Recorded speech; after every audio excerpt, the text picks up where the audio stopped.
Asana friends! As most, if not all, of our viewers are nerd folk, I think it's safe to bet that we all have a love of books. Of course, many of us have electronic readers now, but it's still a time of transition, so most of us still buy and have paper books.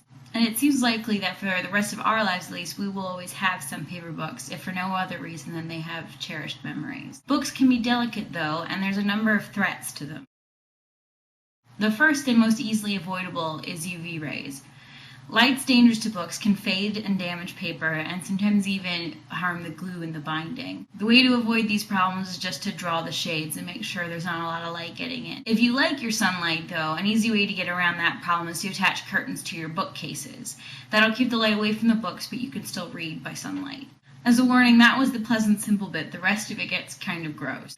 We'll start with the grossest threat, at least in my opinion: bugs. We call them bookworms, but that's not an actual creature. That is a conglomeration of other creatures, which mostly includes silverfish, cockroaches, and book lice. If you're not careful and prevent them, they'll eat your books, and your books will end up like this. Luckily, this one's still readable.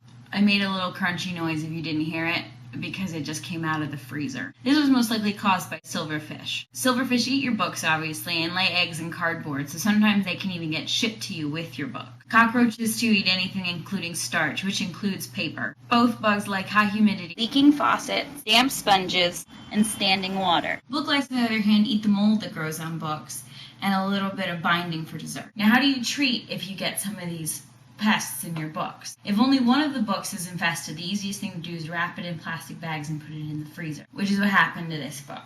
You can also wrap the book in plastic with some insecticide, but never let the insecticide touch the book. These insecticides can include something as simple as a flea collar or an insecticide strip that you would get at the store. Most of the sites recommended that you do this for about 14 days. There are also professionals who specialize in this sort of infestation. And if the infestation is larger than 1 or 2 books, you might want to look into doing that. The next big threat is mold.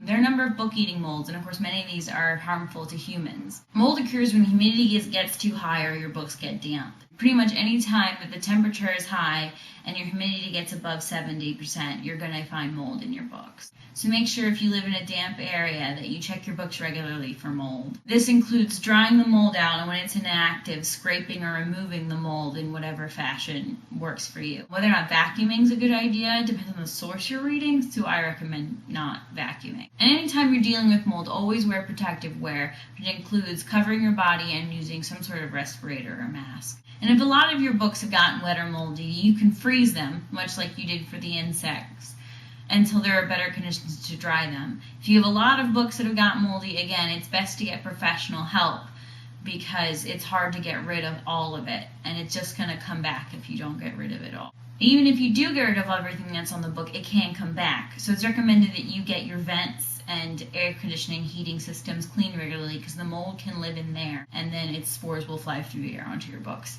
which is such a pleasant thought. Now, more gross, with some talk about vermin. The most problematic one is probably mice. Those are what you see the most. Of course, you can get any other type of rodent that could cause problems too. They do eat the books, but they also tear them apart and use them for nesting material. The droppings they leave can spread disease and attract more vermin and bugs, and they just make your books look really, really gross. You don't really want to touch a pea-stained book. You get rid of these mice like you do any others with traps or deterrents or any other exterminating methods that you find acceptable. The big thing you have to do, no matter how many traps you set and mice you kill, is you have to find how they got in and block it off.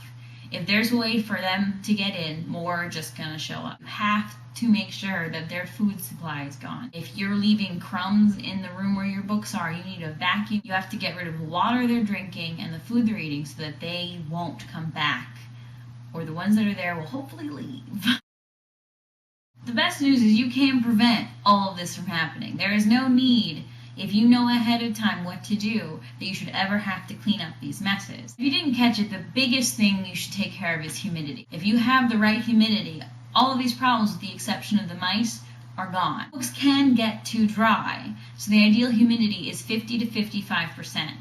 Any higher than 70, you are almost guaranteed to have problems. If you live in a humid area, you're going to want to get a dehumidifier. You also want to keep books away from damp walls.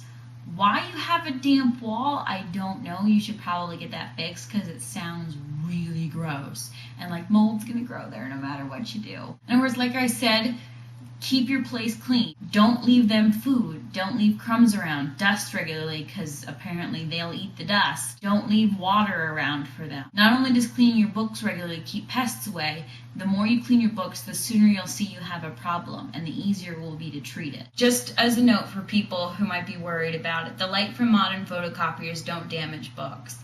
The biggest problem with that is flattening the spine, so you have to be really careful about that. Apparently they're making modern photocopiers with angles or curves so that they don't have to straighten out the spine to get a good copy. So happy reading, and I'll see you next time when we discuss something awesome.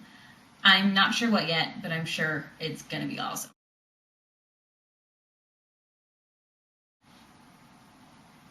No, seriously, go. I'm a grad student now. I've got stuff to do.